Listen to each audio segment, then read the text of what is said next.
Welcome to Inspire and Move, the show that inspires you to create, connect, and grow. I'm going to bring you meaningful conversations, aha moments, and all the motivation you need to up-level every part of your life.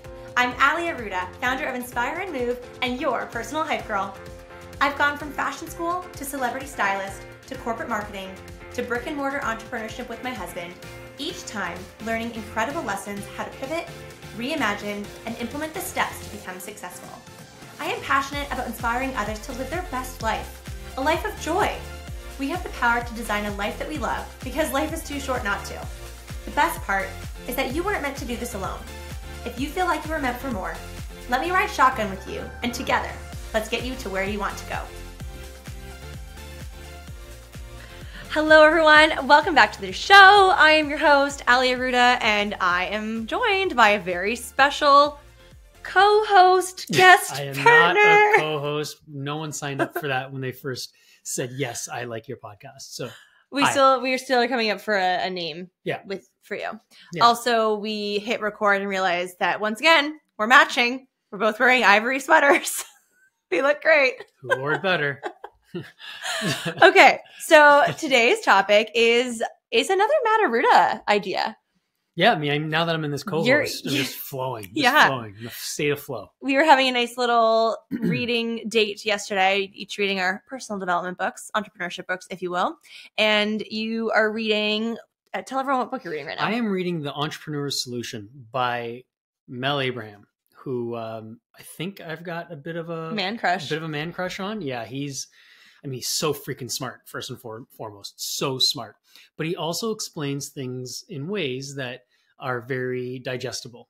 They aren't things that you need to be overly invested in yourself, whether it be the way he explains money, investment, entrepreneurial components.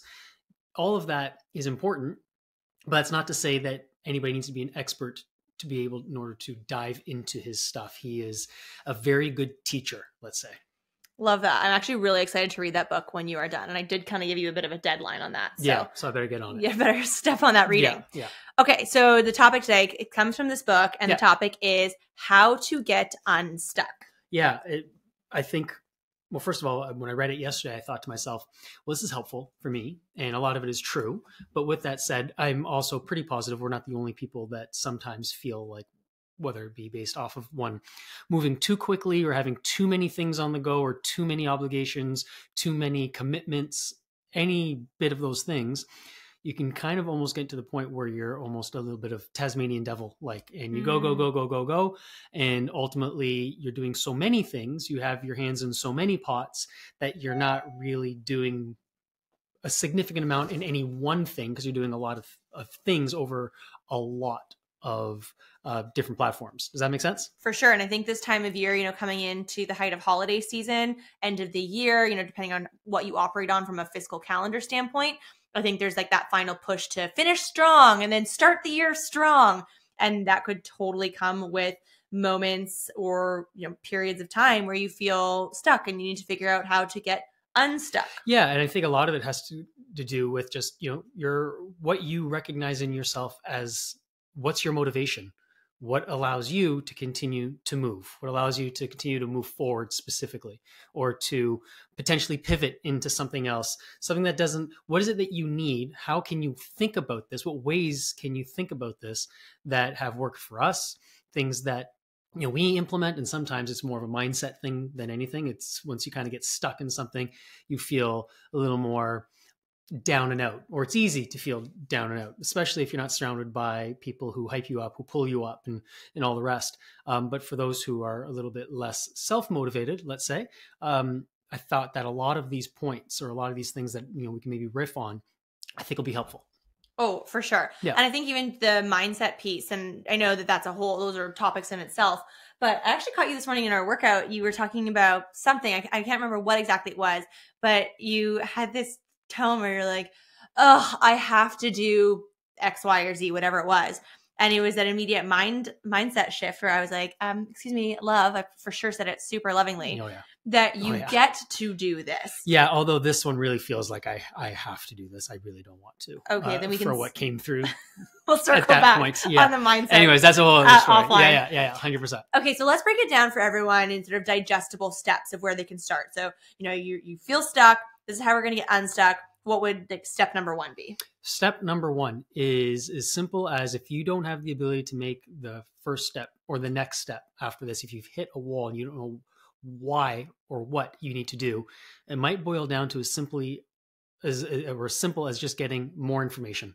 Have all the facts. Yeah, or you know what? I don't even necessarily mean that you need to have all your angles covered. I think I'm really bad at this, where I feel like I need to have every answer, every angle covered before I move forward with something. And there's a fine line with essentially making sure you're comfortable with your next step and outthinking yourself and thinking of all of the possibilities in which it cannot go right, possibly. And in doing that, you just delay your response and not trust in your own gut. So before you go down that darker, deeper path, let's say, of, in my opinion, leading to likely more indecision, I think the idea of maybe asking a few more questions, whether it be somebody who has been there before you, somebody who has seen you through it up to that point. I think if you just need a couple of confirmations before you can move forward, I think getting more information, whatever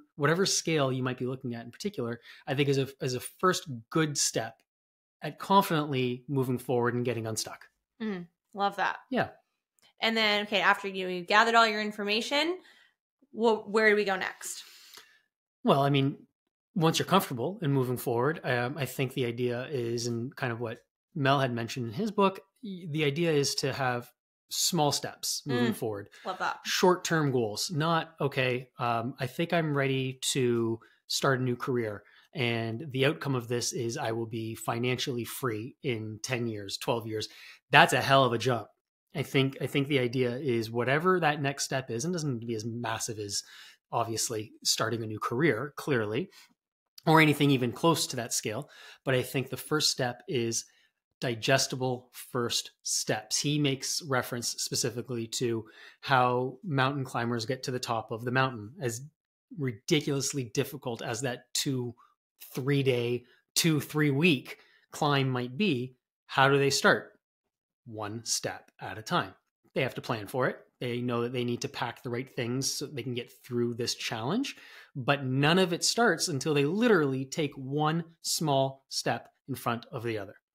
I love that. And I was just actually recently had a podcast interview with a girlfriend who's very much high performer, entrepreneur. We were kind of comparing our routines, calendars, and how, she plans out her day, and she plans it out by like the minutes and the half hours and full hours.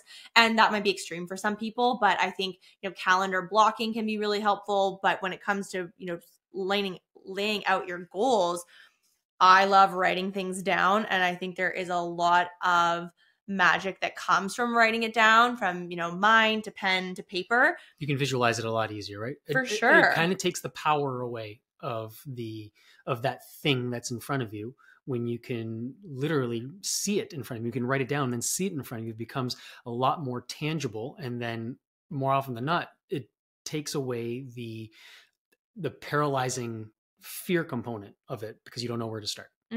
Right? Even like Post-it notes. I mean, I keep Post-it notes everywhere. From that's more like task oriented, but I think just having it written down and knowing that you have broken out maybe your really big goal into smaller goals, or taking, a 365 days a year goal and breaking that into quarters, and then quarters into months, and months into weeks and days, and then building that plan for yourself. Yeah.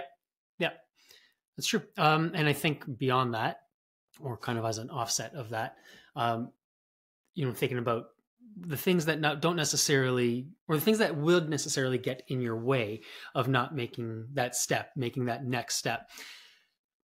I'm going to circle back to what I said at the beginning, where you talk about the motivation component and the motivation part on what it is that how it is that you can move forward.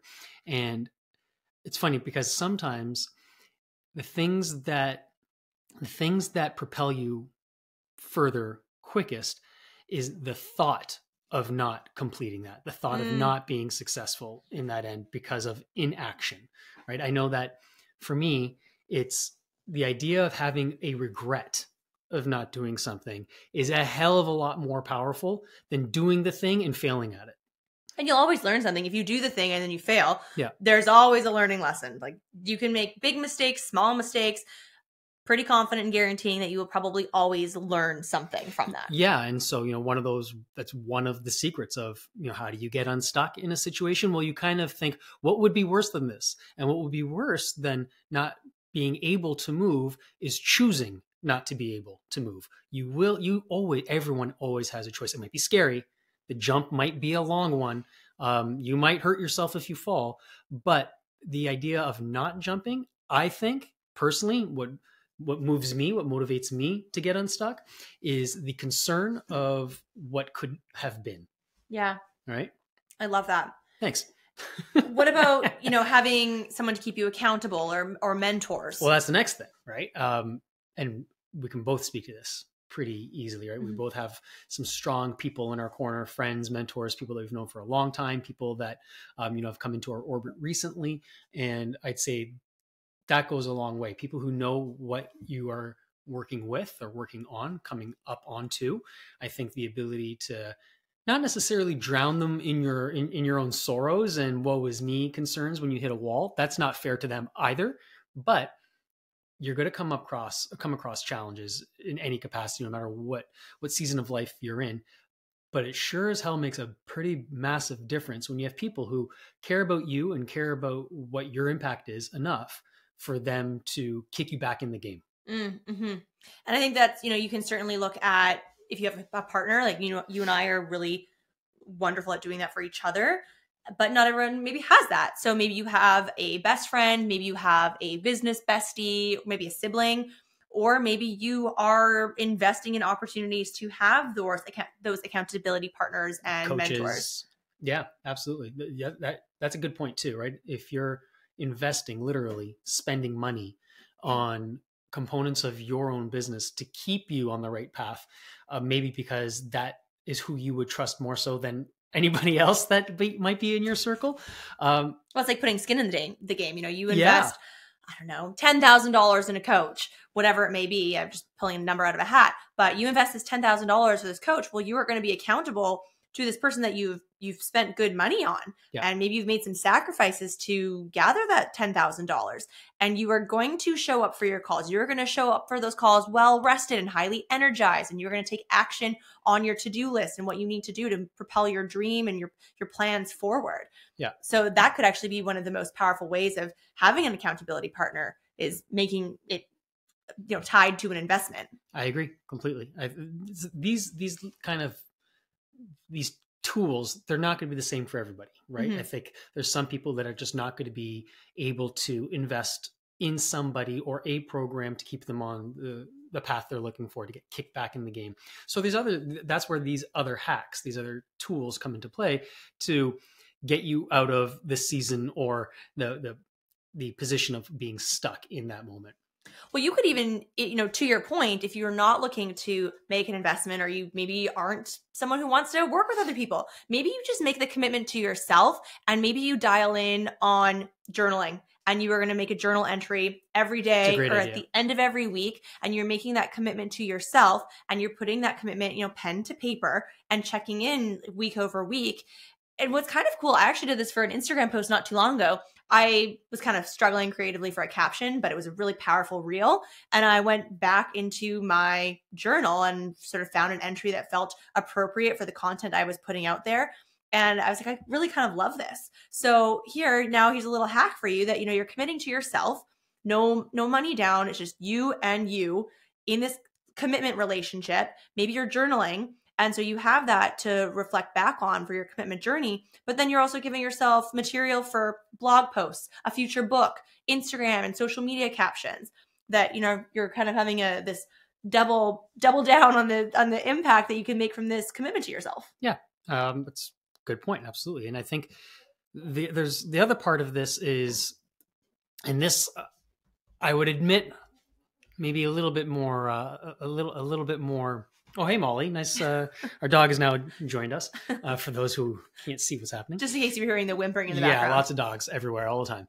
One of the other things is the ability to try and stay flexible. And what I was saying was for me, this has been a work in progress. I recognize that, if things weren't 100% the way I wanted them at any given point of the process, it would throw me completely off course. And it would take me a while to pivot back and to find myself back on track. But that takes some work. That takes some recognition of it happening in the moment and course correcting to try and not stay bounced off track for too long. But the idea of staying flexible while also committing at the same time is huge, right? So you have a goal in mind, and that's your commitment, whatever that goal is. And the back end is small or as large as it needs to be. And you've got this plan in place as to how it's going to go. But as sure as you're hearing my voice right now, that plan will not be executed 100% to the nth degree the way you have it in your mind. There will be variables that will kick you off course a little bit. So it's important to stay flexible. When I was reading that part in the book, it reminded me, like so many other things do, about baseball. and just stick with me for a second. When you're a batter, the first rule is, well, keep your eye on the ball. That's the first rule. But as a hitter, especially as you play the game further and you play against significantly better players as you get older and older, the first thing they tell you always is you need to, when you're ready to take a swing, you have to be preparing for a fastball, always a fastball, and then you adapt to any other pitch that's thrown to you instead. So you're ready for a fastball. And honestly, 30-40% of the time, it's what you'll get. But the other half and change of the pitches that you get, it's still going to be a pitch. It's just not exactly what you thought it was at the beginning, and you'll have to adjust. But you're committed to hitting the same damn ball. That plan hasn't gone out the window, but you have to adjust a little bit to what the overall goal is now. Make sense? Couldn't have said it better Sports, myself. baby. Sports, Couldn't have said baby. it better Every myself. time. Thank God for sports. Anyways, that's important to recognize is you're going to take that next step in the process of getting unstuck. It might not be exactly where your foot is meant to land, but as long as you stay flexible in that commitment of making that next step, then you're good to go. I can appreciate that, and for sure that analogy as well. Thanks. I think also having something that really motivates you, and that could be large scale, like financial freedom, time freedom. If you are, two parents, maybe you're a solo parent and you are grinding and you just have this vision and dream of time freedom where you can just kind of spend time with your family. Or if it is a home, we often dream about maybe we have a place in Europe that we can vacation to down the road. So I think having that higher level of motivation and really talking about it, like talk about your dreams, that yes, it might not be in reality right now, but dream, do, plan, and just you might be surprised like how long it takes you to get there, or maybe how not. Like maybe it's 6 months. You might be thinking 6 years, but it could be 6 months. You never know. Yeah, I think you're right. I don't know if it's necessarily, when I think of these things that get unstuck, it's almost never, the end result is almost never financial. Mm-hmm. It's almost always emotional based as to why you continue to move forward in that moment. You think of things like, upon you finishing X or getting to completion of X, how is it going to make you feel? Yeah. How is it going to impact the people around you, closest to you, when you get to that point?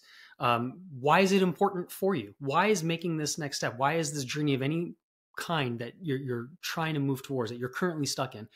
Why is it so important to you to get to that next step and have that box checked off? There has to be a reason. It's the reason why you started. Whatever that reason is, that's why you started. And it might change a little bit along the way, but typically the biggest reason is why you started.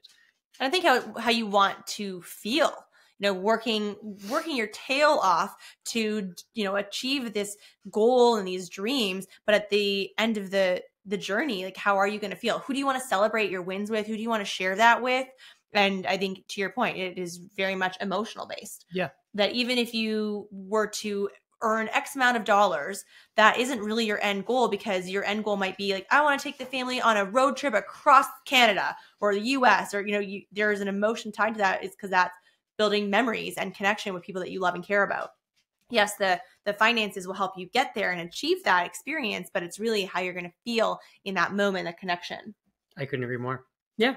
So that's what was running through my mind in the last 24 that. hours, and thought, if I'm feeling this way or have felt this way, there's probably at least one other person. There's going to be many others. So hopefully there's some good little nuggets, even if it's just one or two things to kind of get your ass kicked back on track and keep doing amazing things, keep building big, important things in your life. Those were some good nuggets. And I love that you're now using the word nuggets, because it's an Inspire and Move podcast fave. There you go. So if any of those resonated with you, slide into the DMs. Like, I would love to hear what resonated with you guys. As always, thank you so much for listening and for your support. And we will see you again soon. I can't wait to have you back on the show. Yeah, thanks. You're Anytime. a regular. Anytime. So thank you for being here. I love you. I Thanks appreciate you. Have a good day, guys. And all of you, thank you so much for being here. We will see you again soon. Thank you so much for listening. If you loved this episode, it would mean the world to me if you took 30 seconds and shared this on social media, send it to a friend, or leave a 5-star review. There is power in community, and I am so grateful to have you part of mine.